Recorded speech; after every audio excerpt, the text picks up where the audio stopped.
Medical కాలేజీల PPP విధానానికి వ్యతిరేకంగా 1,00,00,000 సంతకాలు వైసీపీ సేకరించినటువంటి విషయం మనందరికీ కూడా తెలిసిందే. కొన్ని వందల కొద్ది బస్తాలు, వేల కిలోమీటర్ల ప్రయాణం, రాష్ట్ర చరిత్రలోనే ఎన్నడూ కూడా లేని విధంగా ఒకే ఒక్క అంశం పైన దాదాపు 10 మిలియన్ల మంది ప్రజలు తమ అభిప్రాయాన్ని కాగితం పైన సంతకం రూపంలో ఇచ్చారు.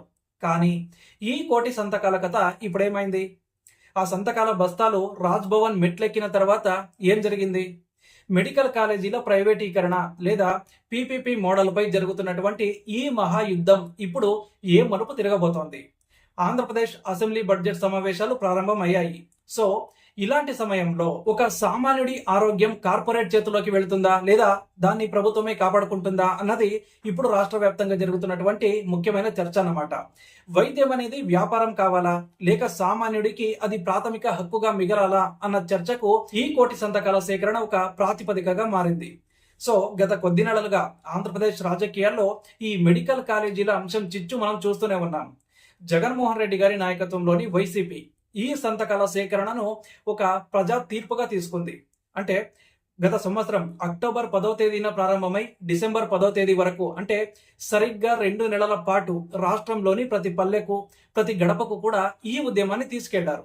మొత్తం 10 ప్రభుత్వ మెడికల్ కాలేజీలను పీపీపీ అంటే పబ్లిక్ ప్రైవేట్ పార్ట్నర్షిప్ పద్ధతిలో నిర్వహించాలి అన్న ప్రభుత్వ నిర్ణయాన్ని వ్యతిరేకిస్తూ జరిగినటువంటి ఈ పోరాటం చివరికి డిసెంబర్ 18న విజయవాడలోని రాజ్ భవన్ కు చేరుకుంది. ఆ రోజు విజువల్స్ మన కళ్ల ముందు ఇంకా ఉన్నాయి. లారీలో తరలించిన సంతకాల పత్రాలను చూసి అధికారులు కూడా ఆశ్చర్యపోయారు. అండ్ గవర్నర్ అబ్దుల్ నజీర్ గారికి ఈ సంతకాలతో కూడిన వినతి పత్రాన్ని అందించినటువంటి జగన్మోహన్ రెడ్డి గారు ఈ వ్యవహారం పైన ఒక స్పష్టమైన హెచ్చరిక కూడా చేశారు. ఏంటంటే ప్రభుత్వం తన నిర్ణయాన్ని వెనక్కి తీసుకోకపోతే కేవలం కోటి సంతకాలతోనే ఆగిపోమని, కోర్టుల ద్వారా న్యాయ పోరాటం చేస్తామని స్పష్టం చేశారు. అయితే ఆ తర్వాత అసలు ఏం జరిగింది? ప్రభుత్వం ఈ సంతకాలకు విలువ ఇచ్చిందా లేక తన పంతాలోనే ముందుకు వెళ్తోందా అన్నది ఇప్పుడు మాట్లాడుకుందాం. గవర్నర్ కు సంతకాలు అందజేసిన తర్వాత ఈ అంశం పైన ఒక స్తబ్దత నెలకొన్నట్లుగా కనిపించినా కూడా తెర వెనుక మాత్రం చాలా పరిణామాలు జరిగాయి. ప్రభుత్వం తన వాదనను చాలా బలంగా వినిపిస్తోంది. ఏంటి అంటే ఈ మెడికల్ కాలేజీల నిర్మాణం మరియు నిర్వహణకు దాదాపు 8,000 కోట్లకు పైగా నిధులు అవసరమని, సో ప్రజెంట్ ఆర్థిక పరిస్థితుల్లో ప్రభుత్వంపై భారం పడకుండా ఉండాలి అంటే పీపీపీ మోడల్ తప్పనిసరి అని అధికార వర్గాలు చెప్తున్నాయి. దీనికి తోడు కేంద్ర ప్రభుత్వం నుంచి కూడా దీనికి మద్దతు లభించింది. కేంద్ర ఆరోగ్య మంత్రి జేపీ నడ్డా రాసిన లేఖ ఈ వ్యవహారంలో కీలక మలుపుగా మారింది. వయబిలిటీ గ్యాప్ ఫండింగ్ కింద దాదాపు 80% వరకు నిధులను కేంద్రమే సమకూరుస్తుంది అని, పీపీపీ మోడల్ ద్వారా అత్యాధునికమైనటువంటి వైద్య సేవలు అందుబాటులోకి వస్తాయని కేంద్రం గ్రీన్ సిగ్నల్ ఇచ్చింది. కానీ ఇక్కడ మనం గమనించాల్సిన ఒక ప్రధానమైన అంశం ఉంది. ఏంటంటే ఈ మెడికల్ కాలేజీలు కేవలం భవనాలు మాత్రమే కాదు, ఇవి వేలాది మంది పేద ప్రజలకు ప్రాణదాతలు. గత ప్రభుత్వం 17 మెడికల్ కాలేజీలను మంజూరు చేసి వాటిలో కొన్నింటిని ప్రారంభించగా ప్రస్తుతం ప్రభుత్వం మిగిలిన 10 కాలేజీలను పీపీపీ మోడల్లోకి మార్చాలని నిర్ణయించుకుంది. అండ్ ఈ 10 కాలేజీల్లో 70% బెడ్లు ఉచితంగా సామాన్యులకు అందుబాటులో ఉంటాయి. అండ్ కేవలం 30% బెడ్లను మాత్రమే ప్రైవేట్ భాగస్వామ్యులు మార్కెట్ రేట్లకు అమ్ముకోవచ్చని ప్రభుత్వం ఒక నిబంధన పెట్టింది. అయితే ఈ 30% కోట రేపు 70%కి పెరగదని గ్యారంటీ ఏంటి అన్నది విపక్షాల ఆందోళన. కాబట్టి సరిగ్గా ఇక్కడే ఈ కోటి సంతకాల విలువ ఏంటి అన్నది బయటపడుతుంది. ప్రజాస్వామ్యంలో 1,00,00,000 మంది సంతకం చేశారు అంటే అది ఒక చిన్న విషయం కాదు.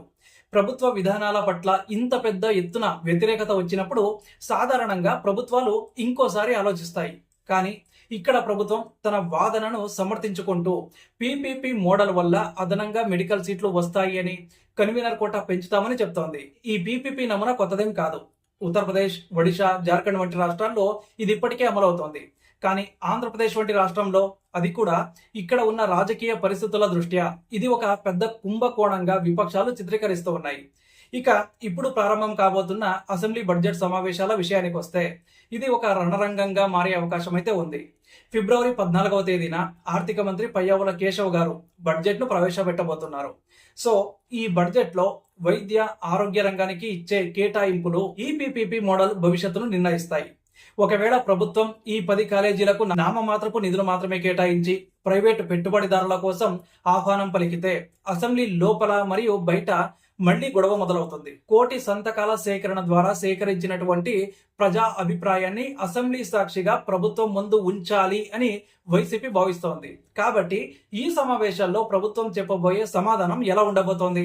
గతంలో జగన్ ప్రభుత్వం సేకరించిన భూములను మరియు నిర్మించిన భవనాలను ఇప్పుడు ప్రైవేట్ సంస్థలకు కట్టబెట్టడం అంటే అది ప్రభుత్వ ఆస్తులను దారాదత్తం చేయడమే అని విపక్షాలు గొంతెత్తుతూ ఉన్నాయి.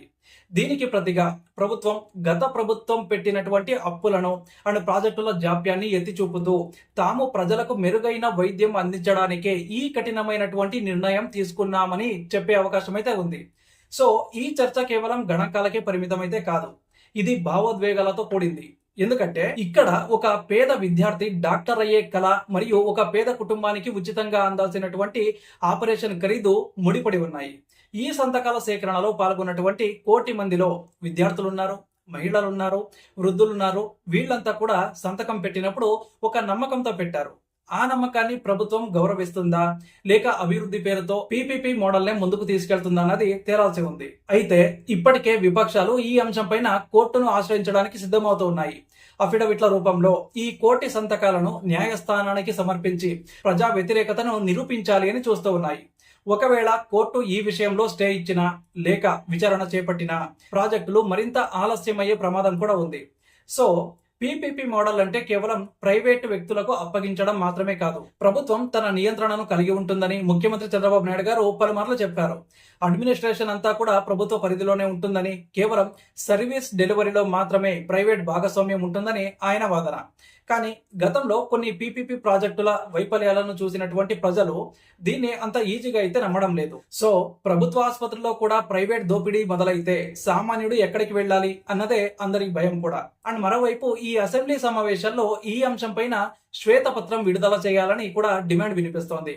గత 5 ఏళ్లలో వైద్య ఆరోగ్య రంగం పరిస్థితి ఎలా ఉండేది, ఇప్పుడు తాము తీసుకుంటున్నటువంటి మార్పుల వల్ల వచ్చే లాభాలేంటి అన్నది ప్రభుత్వం వివరించాల్సి ఉంది. సో ఈ బడ్జెట్ సమావేశాలు కేవలం ఆదాయ వ్యయాల లెక్కలు మాత్రమే కాదు, ఆంధ్రప్రదేశ్ వైద్య భవిష్యత్తును నిర్ణయించే ఒక కీలక ఘట్టం అన్నమాట. కాబట్టి 1 కోటి సంతకాలు చేసిన ప్రజలు ఇప్పుడు అసెంబ్లీ వైపు చూస్తూ ఉన్నారు. తాము పెట్టిన సంతకం ఒక కాగితం మీద గీతగా మిగిలిపోతుందా లేక ప్రభుత్వ నిర్ణయాల్లో మార్పు తెస్తుందా అని ఎదురు చూస్తూ ఉన్నారు. మనం ఒకసారి లోతుగా ఆలోచిస్తే ఈ సమస్య కేవలం అధికార ప్రతిపక్షాల మధ్య యుద్ధం కాదు, ఇది వ్యవస్థల మధ్య జరుగుతున్న ఘర్షణ. ఒకవైపు పూర్తి ప్రభుత్వ నియంత్రణలో ఉండాలని కోరుకునే వర్గం అండ్ మరోవైపు ప్రైవేటు పెట్టుబడులతో అభివృద్ధి సాధించాలని చూసే వర్గం. సో ఈ రెండింటి మధ్య సామాన్యుడు నలిగిపోకూడదు. కాబట్టి 10 కొత్త మెడికల్ కాలేజీలు అందుబాటులోకి వస్తే రాష్ట్రంలో వైద్య సీట్లు పెరుగుతాయి అనడంలో సందేహం అయితే లేదు. కానీ ఆ సీట్లు ఎవరికి దక్కుతాయి? సామాన్య రైతు బిడ్డకు మెడిసిన్ చదివే అవకాశం ఉంటుందా లేక కేవలం డొనేషన్లు కట్టగలిగే వారికి మాత్రమే ఆ సీట్లు పరిమితం అవుతాయా అన్నది ప్రభుత్వం స్పష్టం చేయాలి. అండ్ ప్రస్తుత పరిస్థితిని గమనిస్తే ప్రభుత్వం పీపీపీ మోడల్ పైనే మొగ్గు చూపుతున్నట్లు కనిపిస్తోంది. సో కేంద్రం నుంచి వస్తున్న ఆర్థిక సహకారం మరియు నిబంధనల సరళీకరణ దీనికి ఊతాన్నిస్తున్నాయి. అయితే ఈ క్రమంలో 1 కోటి సంతకాల ద్వారా వెల్లడైన ప్రజాభిప్రాయాన్ని పూర్తిగా విస్మరించడం కూడా ప్రజాస్వామ్యబద్ధమైతే కాదు. అసెంబ్లీ సమావేశాల్లో ఈ అంశంపైన జరిగే చర్చ ద్వారా ఒక మధ్య మార్గం దొరికే అవకాశం ఉందేమో మనం చూడాలి. ప్రభుత్వ నియంత్రణ ఉంటూనే ప్రైవేట్ పెట్టుబడులను ఎలా వాడుకోవచ్చు, పేదలకు పూర్తి ఉచిత వైద్యం ఎలా గ్యారంటీ ఇవ్వచ్చు అన్న అంశాలపైన ఒక స్పష్టమైన పాలసీ రావాలి. సో ఈ 1 కోటి సంతకాల ఉద్యమం జగన్మోహన్ రెడ్డికి ఒక రాజకీయ ఆయుధంగా మారింది. ఆయన దీనిని ప్రజలోకి బలంగా తీసుకెళ్లగలిగారు. అండ్ ఇప్పుడు ఆ ఆయుధాన్ని అసెంబ్లీలో ఎలా ఉపయోగిస్తారు అన్నది ఆసక్తికరం.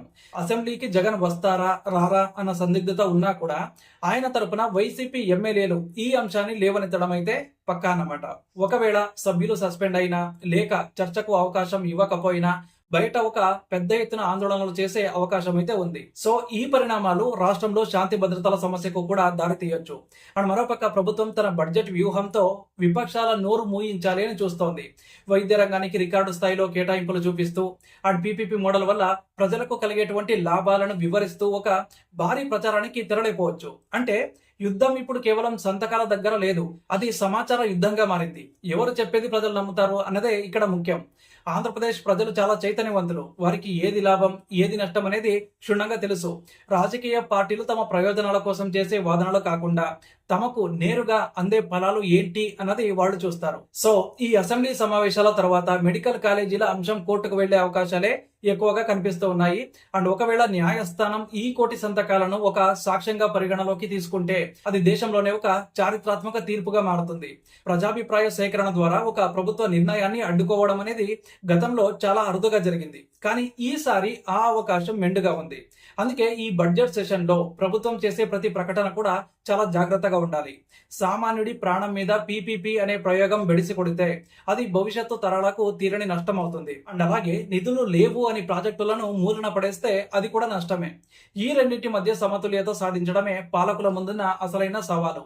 సంతకాలు చేసిన ఆ కోటి మంది కేవలం ఒక నంబర్ కాదు, వాళ్ళు ఈ రాష్ట్ర పౌరులు. వాళ్ళ ఆవేదనను, వారి ఆశయాలను ప్రతిబింబించే ఆ సంతకాల బస్తాలు రాజ్భవన్ లో కేవలం దుమ్ము పట్టిపోకూడదు. వాటిపై ఒక అర్థవంతమైన చర్చ జరగాలి, ఒక సరైనటువంటి నిర్ణయం వెలువడాలి. సో ఈ కోటి సంతకాల శ్రమ విజయం సాధించిందా లేదా అన్న ప్రశ్నకు సమాధానం ఇప్పుడైతే చెప్పలేం. కానీ ప్రజల్లో ఒక పెద్ద ఎత్తున చైతన్యం తీసుకురావడంలో మాత్రం ఆ సంతకాల సేకరణ సక్సెస్ అయింది. అది ప్రభుత్వంపై ఒక మానసిక ఒత్తిడిని పెంచింది. ఈ ఒత్తిడి వల్లే ప్రభుత్వం పదే పదే క్లారిటీ ఇచ్చుకోవాల్సి వస్తుంది. సో ఈ అసెంబ్లీ సమావేశాల ముగింపు నాటికి ఆంధ్రప్రదేశ్ మెడికల్ కాలేజీల భవిష్యత్తుపై ఒక స్పష్టమైన చిత్రం మనకు అందుతుంది. అప్పటి వరకు సామాన్యుడు మాత్రం తన ఆరోగ్య భద్రత కోసం ఎదురు చూస్తూనే ఉంటాడు. వైద్యం అనేది లాభ నష్టాల బేరీజులో చూడకూడదు. ఒక నిరుపేద తల్లి తన బిడ్డను ఆసుపత్రికి తీసుకెళ్లినప్పుడు అక్కడ డాక్టర్ రూపంలో ఒక దేవుడు కనిపించాలి, కానీ బిల్లు రూపంలో భయం కాదు. ఆ భయం లేని సమాజం కోసం ప్రజాస్వామ్యంలో ఇలాంటి ఉద్యమాలు జరుగుతూనే ఉండాలి. కోటి సంతకాల సేకరణ వెనుకున్నటువంటి అసలైన ఉద్దేశం కూడా అదే. మరి ఆ ఉద్దేశం నెరవేరుతుందా లేదా అన్నది కాలమే నిర్ణయిస్తుంది. అసెంబ్లీ సాక్షిగా జరిగే ఈ మహాసంగ్రామంలో ఎవరి వాదన గెలుస్తుంది? సామాన్యుడి సంతకమా లేక ప్రభుత్వ నిర్ణయమా? అంటే చివరిగా మనం అడగాల్సిన ప్రశ్న ఒకటే: వైద్యం ప్రైవేట్ వ్యక్తుల చేతుల్లోకి వెళ్తే అది నాణ్యతను పెంచుతుందా లేక కేవలం ధరలను పెంచుతుందా? ఈ ప్రశ్నకు సమాధానం వెతికే క్రమంలోనే ఈ సంతకాల విలువ ఏంటో మనకు తెలుస్తుంది. సో ఈ బడ్జెట్ సమావేశాలు కేవలం ఒక రాజకీయ తంతు కాదు, ఇవి మన ఆరోగ్యాన్ని, మన భవిష్యత్తును నిర్ణయించే కీలక మలుపులు. సో వెయిట్ చేద్దాం ఏం జరుగుతుందో. మీరేమనుకుంటున్నారు? మెడికల్ కాలేజీల పీపీపీ మోడల్ సరైనదేనా లేక కోటి మంది సంతకాలతో కూడినటువంటి ఈ నిరసనను ప్రభుత్వం గౌరవించాలా? మీ అభిప్రాయాన్ని కింద కామెంట్ చేయండి. అండ్ అలాగే మన ఛానల్ ను సబ్స్క్రైబ్ చేసుకొని పెట్టుకోండి.